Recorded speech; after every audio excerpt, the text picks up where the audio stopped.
The worst college bars, a bar rescue. Back to where it all started. Because as many of you know, I started working at a college bar in my college town of Columbia, South Carolina. Go Gamecocks! I wasn't a bartender though. I was a bouncer. Shut up. Stop laughing, okay? I hear you. That's rude as hell. I would use my straight voice all the time, like, let me see your ID. Who do you know here? Honestly, I just got the job so I could let my friends into the bar without really checking their IDs. Allegedly.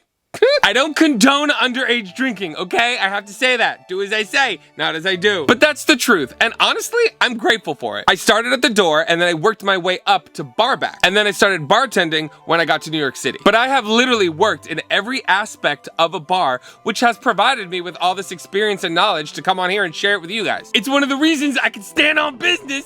Okay? Because I know what I'm talking about. Granted, I haven't been in a college bar in a very long time. I graduated in 2015, and people who graduate college and still hang out in college bars are weird. It's been 10 years since I graduated college. Damn, I'm old. It's my birthday, by the way. As of today, I'm 33. God damn! I hate when people ask me what I'm doing with my life, okay? I didn't plan on making it this far. So give this video a like for my birthday and subscribe for future ones. I put them out weekly. And without further ado, let's reminisce and check out some of the worst bars of bar rescue.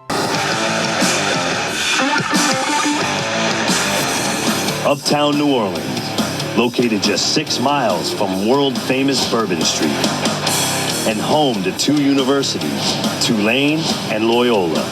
22% of the area's population are college students, and 6,800 of them are 21 and over. Which means probably more than that actually get into the bar because people like me are working the door and checking IDs. I'm sorry, the statute of limitations is passed, I believe. How long is the statute of limitations? So these guys have been partying together for years. There is Russell, bar manager. Wow. And then there's Spellman. He's one of our bartenders. So we got to find out what's going on here. Is this guy Darian controlling this place? Are they controlling him? Does he even act like an owner? This happens all the time. The reason that you can get away with doing this at a college bar is because you really don't need to know anything to be able to work there. If you could run a tailgate, you could work at a college bar. They're making 2-ingredient drinks in plastic cups. It's not rocket science. Vodka, soda, rum, Coke. The most extensive cocktail they're making at these kinds of bars is a margarita. The fancy cocktails at my college bars that I remember were Everclear slushies. It was just a slushie with Everclear on top. That's it. So what this becomes is just a way that you can hang out and drink with your friends and still get paid. That's literally why I started bartending. I'm like, how can I go out, drink, and still get paid for it? And here I am. Many, many years later, and still doing it. Somehow I've been able to finagle a whole career out of this. So can you abuse the system? Yes.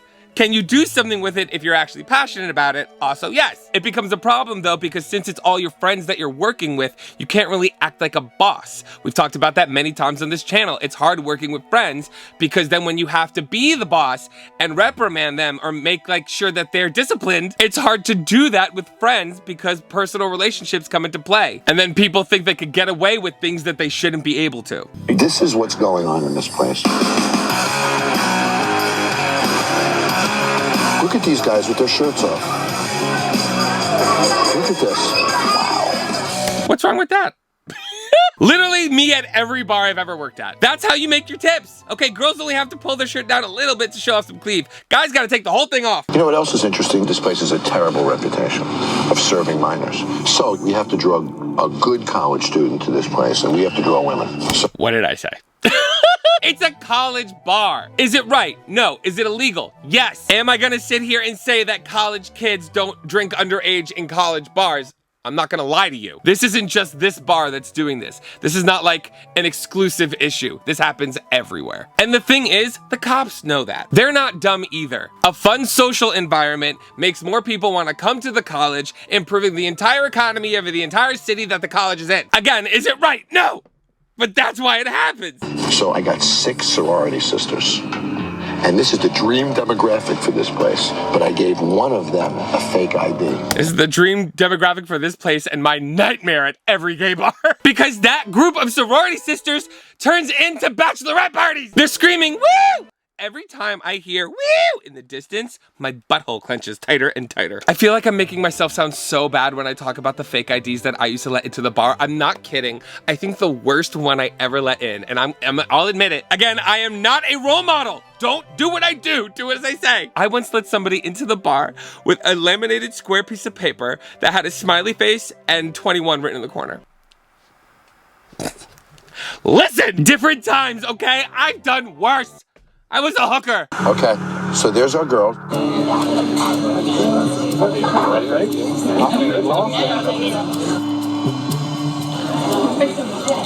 Thank you. You're welcome. There it goes. The fake ID just went in. You know what he's... Of course it did. She's a pretty girl. You said it yourself. That's the demographic they want into the bar. They're gonna let them in easiest. My fraternity were the ones who actually pushed me to get that door job because the girls could easily get in, but it was harder for the guys. So if I was at the door, I could let the guys in easier to equal out the playing field. Don't get it twisted though. I always watched out for my ladies. No funny business while I was there. I don't care if they're my fraternity friends. I'll let you into the bar, but I'm also watching how you leave and who you leave with and the state of the person that you're leaving with, because not on my watch. I was the theta of my fraternity, which means I was like the security guard. I'm not that tough. I sound like this. Why was I the security guard of a fraternity? But the way I would make sure that my fraternity didn't get in trouble is I would make sure that they weren't fucking up in the first place. I'm not like all these other fuckboy fraternities who cover shit up that's disgusting. Not on my watch. Just want to say that. Okay, we're not gonna have an episode of SVU based on us, not while I'm there. Yep. Thank you. You're welcome. There it goes. The fake ID just went in. You know what he's doing? He looks at it, but he's not reading it. Oh. He has no idea what name it says on that license or anything. The guy who looked at my... We literally would only look at the birth date. 9 times out of 10, I really wouldn't have to do much because most people had a fake ID. Again, I'm not saying that it's right.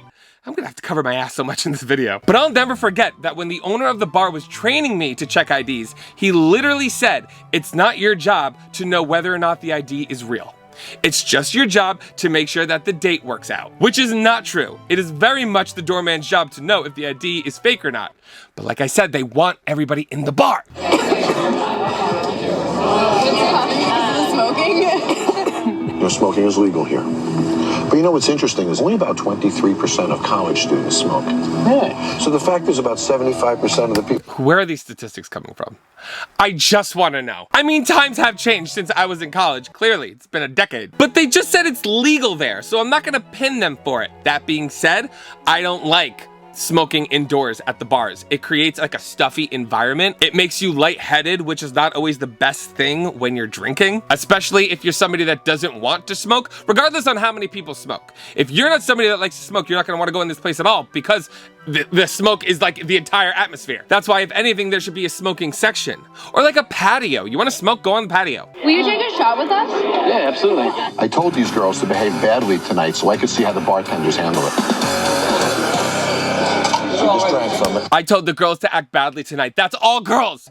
Every shift, there's somebody asking me to take a shot with them, especially the girls. That's a way you upsell. That's a way you actually promote them drinking because they want you to drink with them. I know they're pointing these things out because technically, these are all things that you're not supposed to do, but they are things that happen everywhere all the time. These poor boys are being baited right now because since this happens all the time, they probably don't know that it's wrong, especially if nobody's telling them. Where the hell's our owner? I've been drinking since like 4. So bored right now. So easy to get them to drink. All we had to do was ask for shots and smile at them. Bam, bam, shot. And you're welcome. And no, but here's the thing, and you're welcome. Don't try to act like you're not doing this all the time, regularly. So quick to throw people under the bus for your TV moment. I'm one to talk. I've done that so many times on reality TV. Within 20 minutes, this bartender had 4 shots, and it's only 9:30. It isn't just irresponsible. They could lose their liquor license or get sued by a customer. Is that true? Because again, I've done this at every single bar I've ever worked at. Granted, I might not have done it if I was on TV filming a reality show. That's not true. I'm lying now. My first reality show where I was a bartender, I got wasted. I would rip 4 shots before every shift because that was me getting ready for my shift. But my problem with this is that we're treating these college bars like upscale establishments, when like Come on. But I'm just pointing out the double standard because yes, these things are wrong, but I've done them at every bar I've ever worked at, including the non-college bars. It's so common that I'm not surprised that these people don't know that it's wrong. That's all I'm saying. Well, that Spillman comes in with a sleeveless shirt. What a jerk that guy is. But I gotta tell you, this bar sucks. What's wrong with the sleeveless shirt? If I'm wearing a shirt at all, it's at least a tank top. I've worked at one bar where I had to wear a button down and a tie, and it was terrible. It chokes you, it slows you down. I hated it. But I see bartenders wearing sleeveless shirts all the time. That's another common thing. We are like breaking down a bunch of common things, common practices at bars and saying that they're terrible. He's like treating this too much like an upscale bar. That's my issue. Where they're followed by bartender Spellman, who attempts to persuade them with his go-to charm.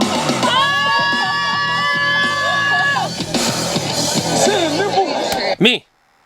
Me! This is literally what people pay me to. They literally tip me. They seem like they like it. Don't get me wrong, there's a level of what's acceptable. If a woman is trying to walk away, leave her alone, let her go. Don't follow her like a creep. Granted, I'm relating more to what it's like at a gay bar, not at a straight bar, because I know many girls run from straight bars to the gay bars because the guys are so creepy all the time. But then they come to the gay bars and then they want us to do this. But the difference is we're not preying on them. It's safer. But let's highlight that, not the fact that he's taking off his shirt. Okay.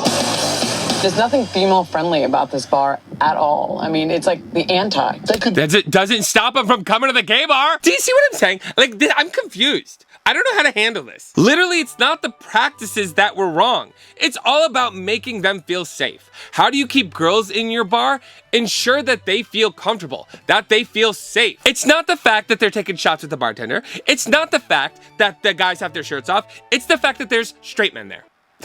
That's the problem. There's straight men there.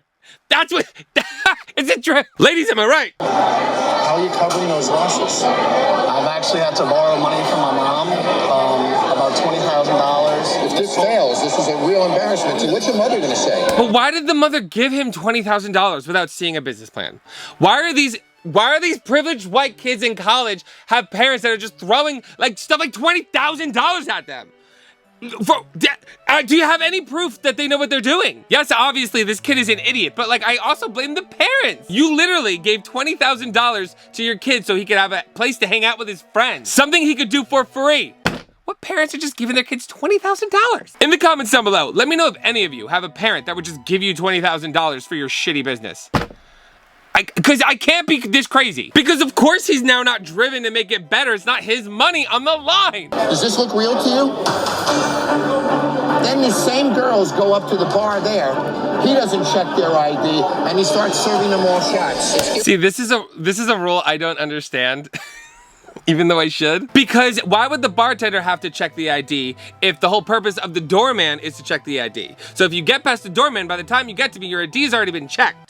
But then again, you have people like me that were working the door, not really checking IDs. The only time as a bartender I'm gonna check your ID is if you visibly look young. Because if I'm trusting the doorman, which, like I said, maybe I shouldn't be doing, it shouldn't be something I have to worry about. Then again, if you do serve somebody underage, it's the bartender who gets the most trouble. So he is right. I'm just pointing out the flaws in the equation. My guys don't let any This came through the front door of your bar. Guys, hold on. The testosterone. See what I mean? It's the problem here is straight men. If that was me, I would have been like, you got me, gal.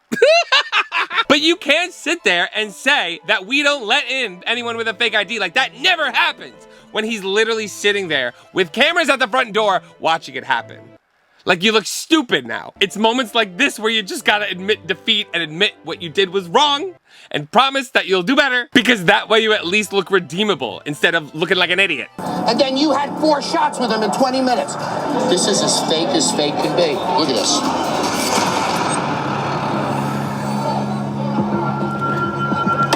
That's why we have the reputation we have. Damn, it wasn't even laminated?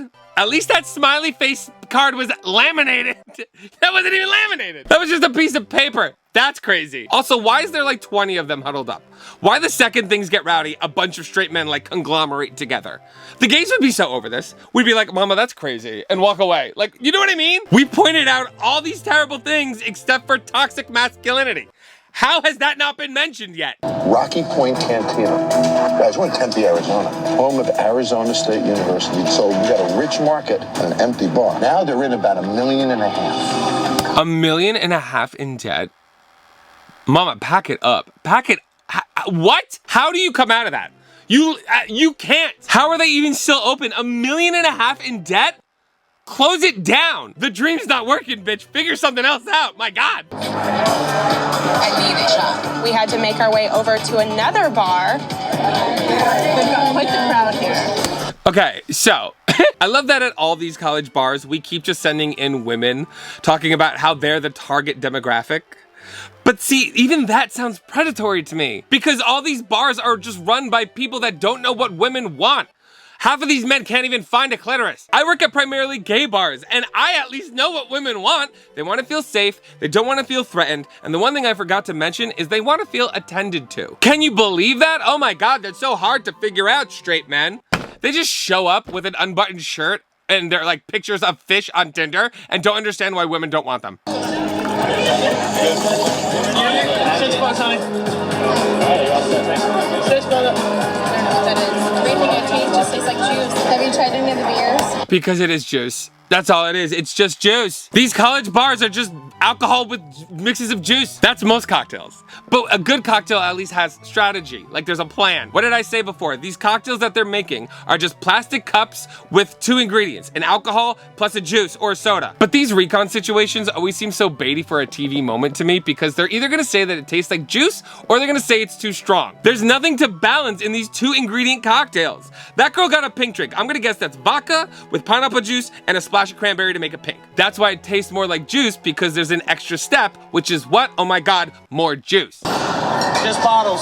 Why would they have a draft beer system with no draft beer when they can make more money on it than they do bottled beer? That defies logic. It's because it doesn't work. It's because it doesn't work and they don't want to pay to fix it. Or none of the kegs are usable. This bar is $1.5 million in debt. That means the second something went wrong with like the draft beer machines, they had no money to fix it. So their solution, instead of spending money to fix it, was to just offer bottled beer. The back bar. Ross, that's disgusting. Yeah. Look at that kitchen, Tiffany. The wash rag hanging over the kitchen faucet into it that they probably use to wipe down the bar and other shit is disgusting. I saw somewhere that like kitchen sinks have more bacteria than your toilet seat. So the fact that that's also the rag they probably wipe everything down, like the bar or bottles, they're just moving around all that bacteria. That's disgusting. The best practice is to always have a clean rag on you at all times, so you don't just make the clean stuff dirty by using a dirty rag. What is that? Mystery meat? That's They're disgusting. gonna serve that to somebody. I don't know if it's chicken, I don't know what it is. It almost doesn't matter what the hell they're cooking. The place is so disgusting. I'm gonna say best practice, before ordering food, look around at the bar. If it doesn't look clean, don't order food because that means it's dirty. Know your surroundings. I wanna push that idea on you guys. Not to stand up for the bar, but for your safety. Obviously that's terrible, that's disgusting. But if the bar looks dirty, common sense is gonna tell you that the kitchen is also dirty. I just don't want y'all getting sick. You wanna drink here but eat something? When you're done, walk down the street. I'm sure there's a Jimmy John's. It's a college town. I'm sure there's a Jimmy John's nearby. So I'm in the restroom and I don't even know if I can go because there's stuff all over the seat. What is this? Is this throw up? Is this alcohol? Is this pee? That's disgusting. That is putrid. This is why when I heard that this place was $1.5 million in debt, I said that they should have closed the doors. Because you know what they also can't afford to like include in this bar? A cleaning staff. Somebody to come in and clean the bar after every shift. Or have the money to pay your employees to clean. That's something that's crucial because without that, you end up with an abomination like this place. When's the last time that you got on your hands and knees and actually cleaned up some of this crap that's lying around here? 2 weeks ago? 2 weeks ago. Is that 2 weeks right there? Yeah. That might not be 2 weeks. Yeah, well, that's not going to be 2 weeks. You guys all drinking beer out of this cooler? Yeah? Not the bartender's job. That's why they need a cleaning staff. If you're gonna have the bartender to do that, you need to pay them more. It's the bartender's job to make sure that the bar's clean, that the bottles are clean, but like the deep cleaning stuff, that's why you need a cleaning crew. Most bars don't even pay the employees hourly. They're just getting tips. If you're just getting tips, why are you gonna get on your knees and scrub sludge? I'm not doing that for no money. That's why I say the solution is either pay your staff or hire a cleaning crew. If you cannot afford to do either, you should not be open. I need your... These are pool noodles. They're using these to soak up all the mold and the rust and the bacteria on the bottom of their beer coolers. That's disgusting. Because the pool noodles are 50 cents at Target. They can afford that. They can't afford to clean this. What is going on? The way you help this place is by getting them out of debt. But they've gotten themselves into such terrible debt, there's no way to get out of it. So that they end up doing shit like put pool noodles to clean up the sludge. Close it down. You don't know, burn it down. What are we doing? Trust me. You spilled the drink and now your bar's on fire. Blow it out with your mouth and then drink it with a straw because the rim's gonna be real hot. So they just lit the whole thing on fire and they're giving it right to the customers without anybody blowing it out. That's the point of a flaming shot. You give it to them on fire, they blow it out, and they drink it. That's the whole gimmick. Again, penalizing a common practice. There was a restaurant I would go to all the time in Hollywood where they would give you flaming margaritas. It was a margarita with a lime carcass inside out that had 151 rum in it that was lit on fire. And it would come to your table on fire. And you'd blow it out and drink it. That was the fun. Unbelievable. Would you ever serve a flaming drink to a customer? Never. I'm excited about It happens all the time. It literally happens all the time. That guy's just an idiot. Why are you putting your hands on the shot glass before you blow it out? It's on fire. Darwinism at its best right here. This is where I'm not the person to tell you what's right and wrong, because if I served you that and you would complain that you got hurt, I would say, yeah, because you're dumb. It was on fire. What are you doing? It burned my mouth. Yeah, it's on fire. Glass gets hot. Don't let it, blow it out and then pour it in your mouth. Don't touch your lips to hot glass. Granted, then we can make the case that we shouldn't be serving them. Which, besides the point, I'm just saying that it happened. One order of the nachos with beef. Okay. And then we're also going to do one order of those steak bites. Okay. Can I get a Long Island? Long Island? And rum punch for me. Rum punch. I can't do a rum punch because we don't have simple syrup. Let's do rum runner. Rum runner? Yeah. That's crazy. There cannot be a bar that doesn't have simple syrup. It's sugar and water. Like, that's it. Even if you're struggling with funds, like, it's 50% sugar, 50% water. One of those ingredients is free. You boil it and then cool it overnight. You can make it yourself. Simple syrup is in so many cocktails. Not having that is crazy. What's in a rum runner? I don't know. I can Google it and see if we have all the ingredients. Let me Google it in a second. She's actually trying to look up the drink recipe on her phone. So we must... Literally how I learned how to make every cocktail ever. When I first started working at a bar in New York, I didn't know how to make any cocktails because previously I was just a doorman or a barback working in a college town where we didn't make cocktails. So if you asked me to make a cocktail I didn't know how to make, I would say, sure, 1 second, I need to grab one of the ingredients in the back, go in the back, Google it on my phone, come out and do it. And then once I've done it a few times, that's how I learned how to make those cocktails. You learn by doing it, but you gotta look it up first. I'm telling you, these people they don't know what they're doing at college bars, because at college bars, people are rarely ordering these kinds of drinks. Either because they're not experienced drinkers and don't know about the drinks, or they don't have the money to pay for a more expensive cocktail. But this is another thing that is very common, that happens all the time. Exhibit A. This is how I learned how to bartend. So, I'm sorry. Oh my God, are you kidding me? Kiss my ass, dude. Look at this. He's got a line to say about everything, but he's the one who's failing. I mean, at least apologize. Like, they weren't even being rude. Like, I would love to stand up for the employee, like, if the customers were rude, but they were really polite. And now you're gonna, like, talk shit and treat them like shit when your product that you're serving them is shit. You're serving them like, it's not cooked. You got some kind of chip on your shoulder for having a bar over $1 million in debt. You know what this is? Guess what this is another example of? Guess what another problem we're not pointing out? Toxic masculinity. A toxic male in the bar refusing to say when something's bad and take care of the customer. The problem at every single one of these places is straight men. Like, that's it. I think we got more food in the trash than we actually sold today. Punch him in the face. Not very nice, Mike. Would you want to work for this guy? No, he looks like he's there to intimidate everyone around him. Shut up. Toxic. I can't be. Listen. No one thinks you're tough. No one thinks you're tough. Your business is failing. You're in debt. You are a loser. Be nice. Show a little bit of feminine energy and maybe people will want to come to your shit bar. Piss me off. I'm annoyed. Did anybody even get a drink yet? Phil, you want to keep it open for you?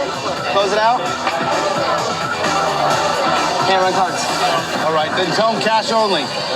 Cash only, guys!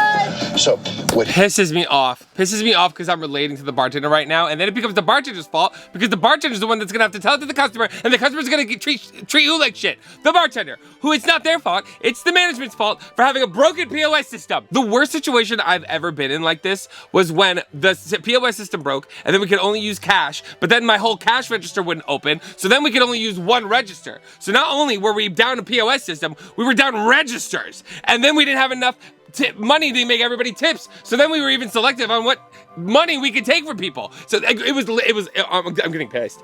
I gotta calm down for a second. I'm an adult. I started relating too hard and like mumbling and freaking out. Y'all just saw me get a little triggered because I've been the bartender that has to deal with these types of situations, and it makes no sense because at the end of the day, who gets all the blame? The bartender. Piss me off. Cash only, guys! So, what he should be doing is taking credit cards and opening tabs.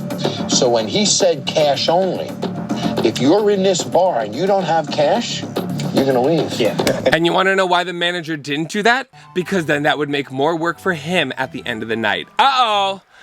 He'd actually have to do something. Because when you're not putting it in the POS system, the management has a code that they then need to put into the system to make sure that it still gets rung up. And they just don't wanna do the extra work.